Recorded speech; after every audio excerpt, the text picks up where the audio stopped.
7h21, nós estamos de volta com Manhã no Ar. Fica atento ao horário para não perder o seu compromisso do dia. E agora vem com a gente, que a gente vai ao vivo lá para 93.1, conversar com a Micaele Cevalho, que também está ao vivo nesse momento. Oi, Mica, bom dia. Bom dia. A gente começa falando de um projeto que deve gerar bastante polêmica ainda e que precisa ser muito compreendido, que é a questão da terceirização que foi aprovada na integralidade lá no Congresso Nacional, né? Na Câmara dos Deputados agora.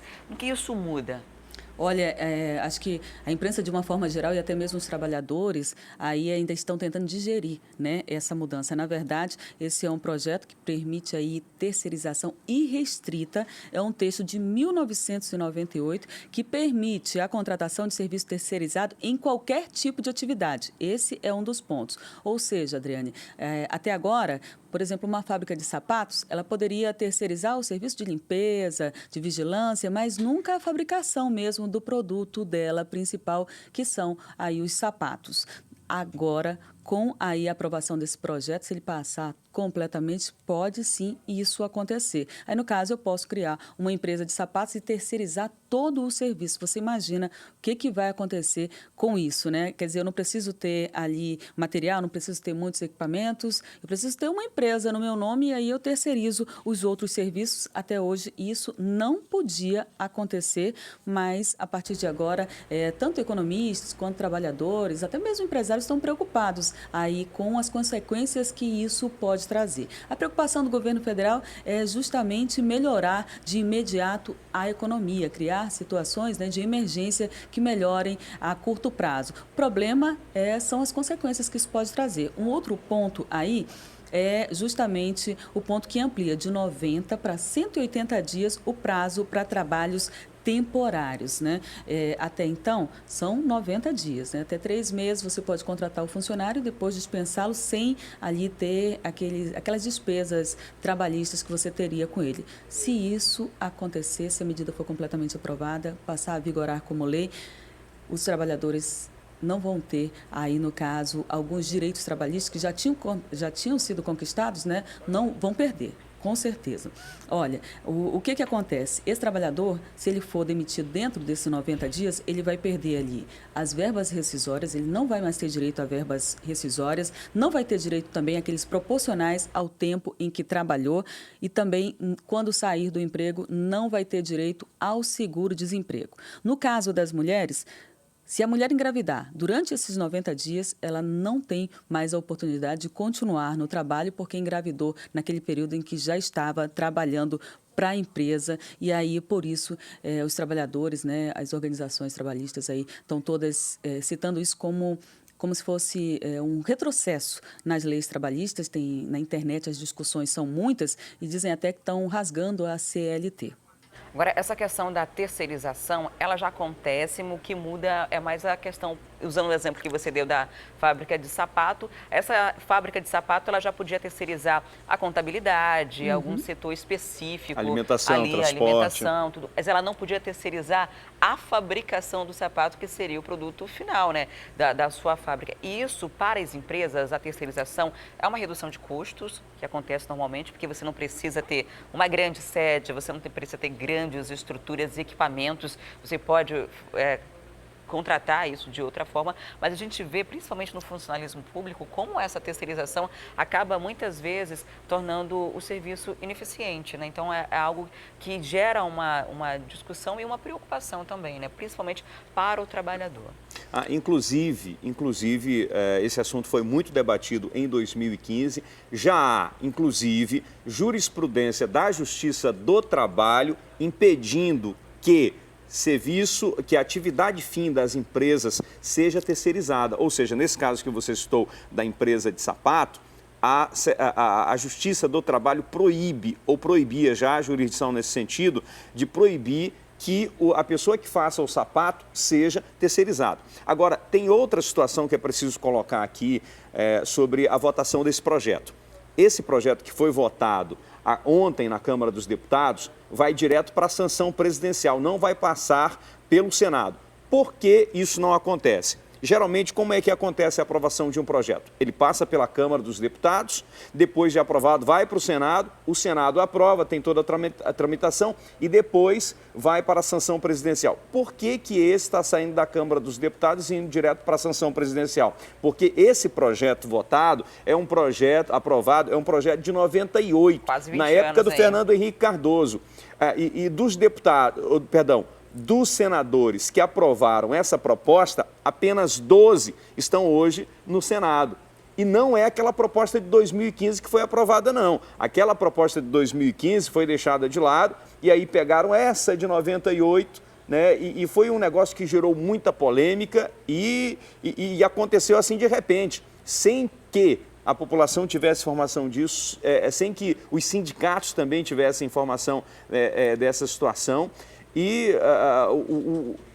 quem aprovou a base do governo diz que essa é uma forma de aumentar mais empregos, evitar demissões. Já o Sindicato dos Trabalhadores tem um posicionamento contrário. A oposição diz que isso daí, como você bem falou, vai cortar benefícios dos trabalhadores. Ou seja, agora a gente está na mão do presidente Michel Temer, que é quem pode barrar ou fazer alguma alteração, já que essa discussão, que começou há quase 20 anos, já saiu das casas legislativas. Ele é favorável à terceirização. Com certeza. E já saiu das casas legislativas e agora já vai para a sanção. Mas a gente vai ficar no aguardo dos próximos passos, que devem ser curtos em relação à decisão oficial quanto a isso, mas para adaptação é algo que a sociedade vai levar um certo tempo para lidar, né? É verdade, olha, e a gente sabe que o presidente, o que ele quer hoje é justamente alavancar a economia em curto espaço de tempo. Então, as leis estão sendo votadas e estão, né, passando a vigorar de forma muito rápida. A gente tem aí como exemplo a reforma da Previdência, né, que ele quer em menos de 6 meses já está com a reforma aprovada e vigorando. Então, gente, é preocupante realmente. Acho que os trabalhadores têm que se mobilizar e eu não sei se ainda tem tempo hábil e se vão conseguir convencê-lo a fazer alguma mudança, alguma adaptação ou não aprovar isso da forma como está. Bom, vamos mudar de assunto, vamos falar da votação para a escolha do reitor da Universidade Federal do Amazonas. Fala para a gente como é que está esse processo. Olha, a votação, na verdade, ela foi prorrogada, né? Pode acontecer até hoje, até essa quinta-feira, e hoje à noite, na verdade, vai ser divulgado já o nome. Agora de manhã o pessoal pode passar por lá e votar na UFAM, e aí isso acabou ocasionando aí uma discussão muito grande, houve um certo tumulto, né? A comunidade acadêmica deve começar a apurar ainda hoje à noite aí os votos, né, por conta da confusão que teve, muitas pessoas insatisfeitas com a situação, com a forma como a votação aconteceu, ela acabou tendo que ser prorrogada. Agora, o nome mesmo, a oficialização do nome do novo reitor só deve acontecer no dia 7 de abril. Vamos ter que aguardar para ver quem é que vai ser. Para a gente explicar direitinho, Micaele, Pode. a votação seria realizada ontem, só ontem, Até e aí ontem. teve que ser prorrogado para hoje, é isso? Teve que ser Isso. estendido o prazo até hoje. Isso mesmo. Ah, tá. E por conta de confusão que deu lá. Não tinha o nome de várias pessoas, de alunos, de corpo docente, Foram várias docente. denúncias que estão sendo apuradas, inclusive, viu? Para verificar o que realmente ficou constatado ou não, com fotos, com vídeos que os alunos fizeram, né? A respeito do que realmente aconteceu, eles devem marcar aí uma coletiva para dizer, até mesmo para dar uma resposta se isso estava acontecendo ou não. Bom, ou seja, mas- uma eleição bem tumultuada. Mas a expectativa é que o resultado saia hoje ainda. Que hoje sejam contabilizados os votos hoje à noite e aí a divulgação oficial acontece no dia 7 de abril. Ok, agora a gente muda de assunto mais uma vez, porque os índios venezuelanos que estão aqui no Amazonas já têm data prevista para voltar para a Venezuela. É isso mesmo, a gente falou tanto a respeito disso, né? Dos índios venezuelanos que estão aí pelas ruas da cidade, com crianças, são mulheres, pedindo alimento, pedindo dinheiro, morando nas ruas. Ali na rodoviária tinha um grupo, né? Um grupo muito grande, eu estive lá esse final de semana, eles ainda estão por lá. E o retorno deles para a Venezuela deve acontecer no dia 2 de abril, ou seja, já tem data marcada. São 117 que migraram para Manaus aí para fugir da crise na Venezuela. Essa deliberação foi tomada em reunião realizada na sede da Sejus ontem, né, com representantes da Prefeitura de Manaus, do Ministério Público Federal, de indígenas também e de entidades representativas que representam os indígenas de uma forma geral. Nessa data, né, no dia 2 de abril, serão disponibilizados aí 2 ônibus, um vai ser custeado pelo governo do Amazonas e outro pela Prefeitura de Manaus. E aí esses ônibus levarão os indígenas até o município de Pacaraima. O município de Pacaraima é o município brasileiro que fica ali na fronteira com a Venezuela e dali eles seguem. Essa proposta aí acabou sendo criticada por algumas pessoas, acham que eles não deveriam ser mandados embora, né, para a Venezuela por conta de toda a situação que está lá, com medo de que eles passem necessidade novamente. A gente não sabe se isso acaba com o problema dos índios, né, de eles estarem vindo para cá, porque afinal de contas a crise no país deles, na Venezuela, continua faltando alimento, continua faltando emprego para todo mundo, mas pelo menos a curto prazo essa foi a solução encontrada, retirar todos os indígenas daqui e conseguir ônibus para que eles sejam levados de volta para o país deles. O problema deles não acaba, está longe de acabar, mesmo vindo para cá, tem até uma certa assistência, mas aí já gera um outro problema, né? Porque essas pessoas, a gente mostrou, estão nas ruas e inclusive usando crianças para pedir alimentos, para pedir dinheiro, enfim, a gente entende a situação que é muito delicada, mas agora já tem pelo menos uma previsão de auxílio, inclusive alguns deles mesmos já queriam voltar para lá, né? Principalmente os indígenas. E a gente vai continuar acompanhando todo esse processo, que já tem até auxílio do judiciário, né, em relação ao juizado dos menores, juizado da infância. Tem também o Conselho Tutelar, que está dando todo também um suporte acompanhando esses casos. Micaele, muito obrigada por sua participação. Um ótimo dia para você e para todos os ouvintes da Rádio Acrítica. Um bom dia para todos vocês e até amanhã. Até amanhã.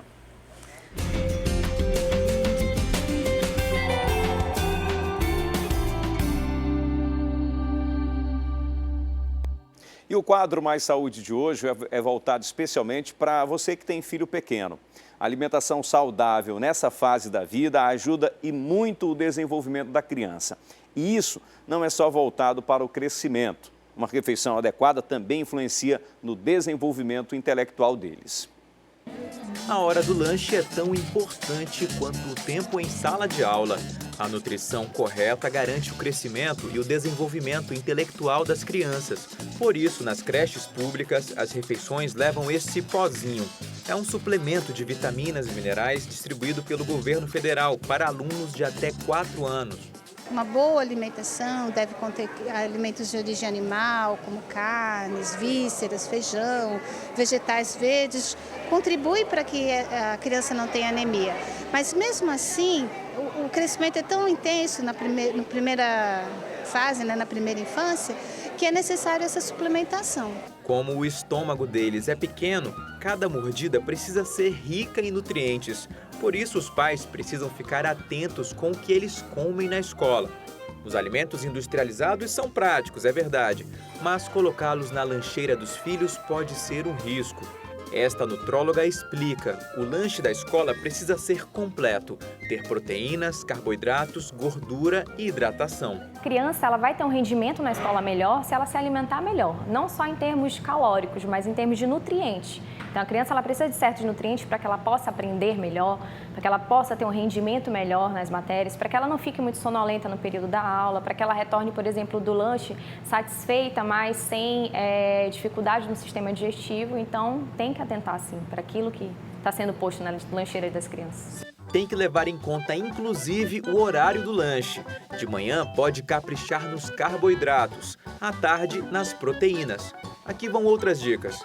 Esqueça o pão branco. Ele pode ser substituído por pão integral, tapioca ou tubérculos, como macaxeira e batata doce. Nas proteínas, dê preferência aos ovos, cozidos ou fritos sem gordura, queijos magros, iogurte, castanhas ou mesmo um franguinho desfiado. Para dar sabor, use manteiga ou azeite em vez de margarina e óleos vegetais. E para beber, nada de refrigerante ou suco de caixinha. Suco tem de ser natural. A mãe que tiver dificuldade com o tempo, ela pode fazer esse suco de véspera e congelar em forminhas de gelo. No dia seguinte, colocar na garrafinha térmica da criança e até o horário do lanche ela vai ter derretido e ele vai ter um suquinho. E também o açaí. O açaí é fonte de gordura boa, fonte de carboidrato, ele tem muitos nutrientes e é uma coisa bem regional. Então as nossas crianças podem também tomar açaí. Água de coco também é muito bom para a questão da hidratação. Acostumar a criança com alimentos saudáveis pode ser difícil, mas os pais precisam insistir. A regra é variar o cardápio e, segundo a especialista, nem precisa gastar muito dinheiro.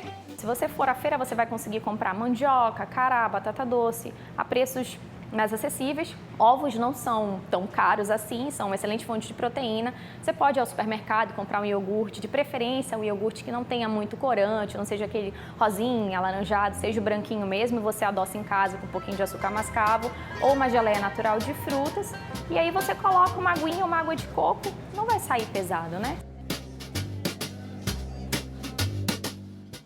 Legal, viu aí, né? As dicas de um lanche saudável para as crianças. E daqui a pouco, na extensão do Manhã no Ar, no aplicativo A Crítica Play, a nossa repórter Carol Queiroz vai contar como faz o lanche dos filhos. Não vai perder, hein? E olha, um risco à saúde é quando a gente compra carne sem procedência ou nem presta atenção nisso. Por isso, a população precisa ficar bem atenta sobre as indicações de validade, observar cor, cheiro, antes de levar o produto para casa. Uma boa opção é consumir peixe, já que, de acordo com os especialistas, nós deveríamos comer apenas 200 gramas de carne vermelha por semana. Nitrito, nitrato de sódio e potássio são produtos vastamente usados na indústria de alimentos e têm a função de conservar e impedir o crescimento e a formação de bactérias. O problema está na quantidade utilizada dessas substâncias. Segundo o Ministério da Saúde, nas carnes, a quantidade de nitrito adicionado deve ser de no máximo 0,015 gramas por 100 gramas de alimento e de nitrato de no máximo 0,03 por cada 100 gramas. Para os especialistas, o risco está no consumo exagerado, principalmente da carne vermelha. As substâncias adicionadas ao alimento em excesso podem levar às doenças graves. A Organização Mundial de Saúde padroniza como orientação mundial para a população que a gente consuma no máximo 200 gramas de carne vermelha por semana, dividido em 2 vezes por semana, porque a quantidade da ingestão está relacionada ao risco. Então, quanto mais eu consumo essas substâncias, maior é o meu risco de ter câncer associado a elas.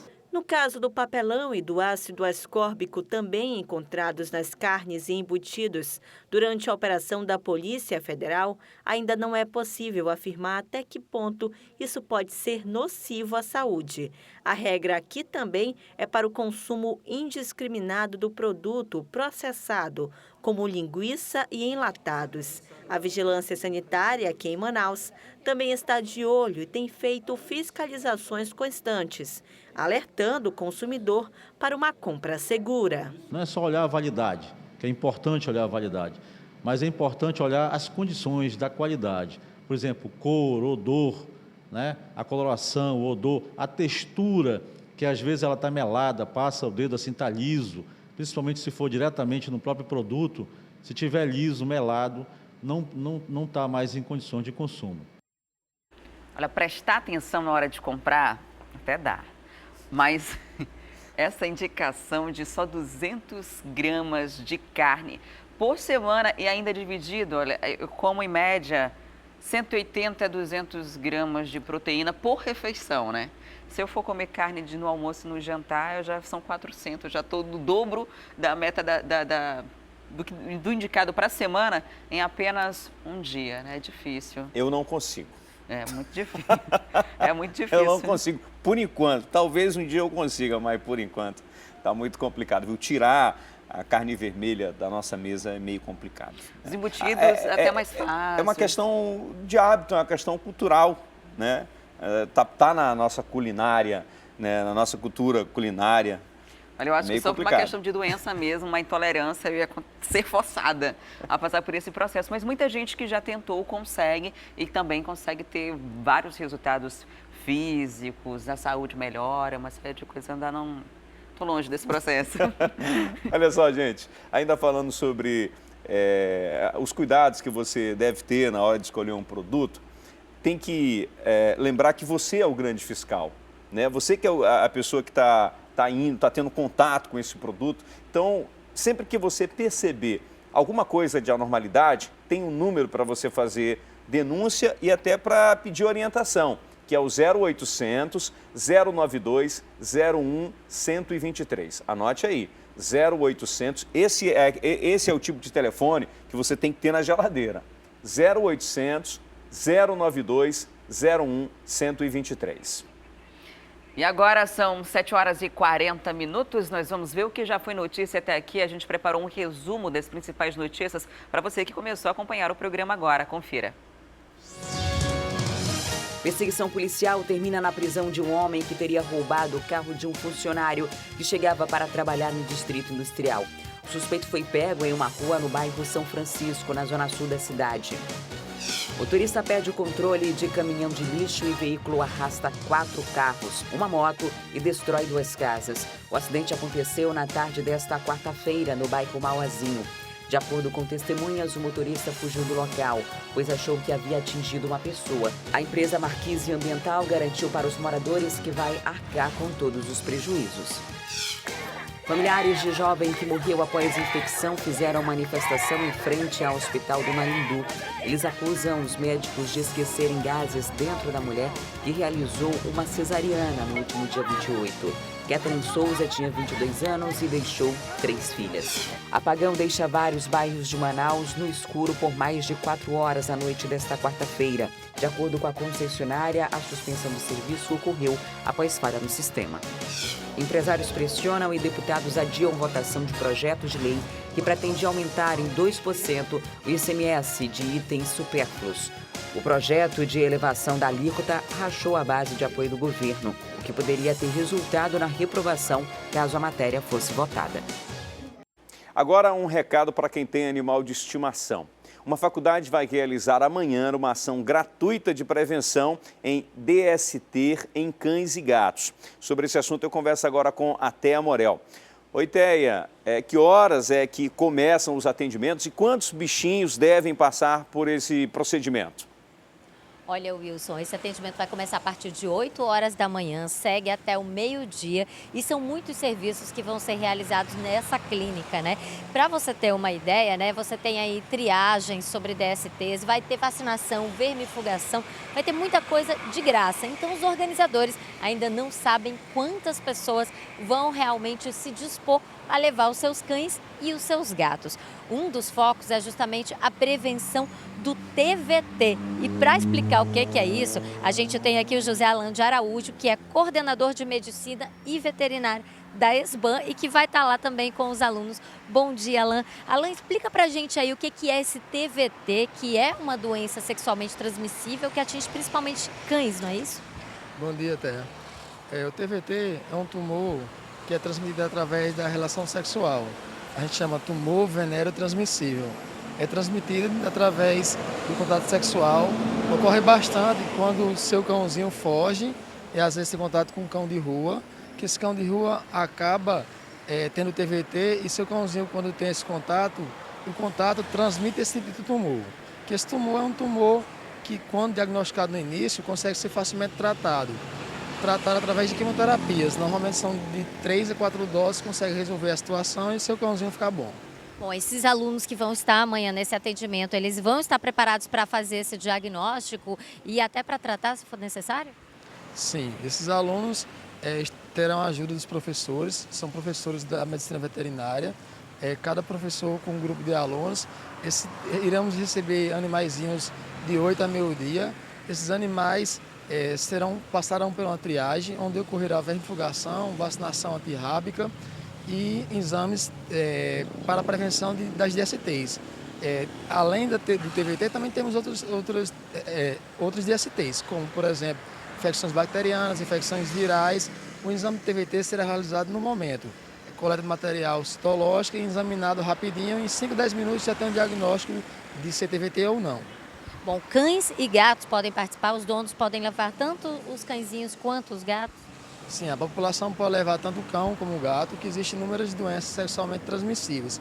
E esse atendimento será gratuito. Ok, muito obrigada, Alan. Então, a gente vai dar aqui o endereço. Esse atendimento vai acontecer na Clinivet, que é a clínica veterinária da ESBAN, né? Ela fica no conjunto Abílio Neri, Rua Lauro Sodré, no Adrianópolis. Quem quiser pode levar seu cachorro, seu gato. Esse atendimento vai ser gratuito, vai ser feita a triagem, vai ser feita a avaliação do seu pet, do seu bichinho. Só que precisa estar atento ao horário, de 8 até o meio-dia. Ok, muito obrigado, Thea Morel. Até daqui a pouco. E depois do intervalo comercial, nós vamos mostrar a amazonense que venceu um dos mais importantes campeonatos de fisiculturismo do mundo. E tem ainda a rodada do amazonense, os gols. Olha, a disputa pela liderança do Barezão tá acirrada. E a gente mostra daqui a pouquinho, depois do intervalo.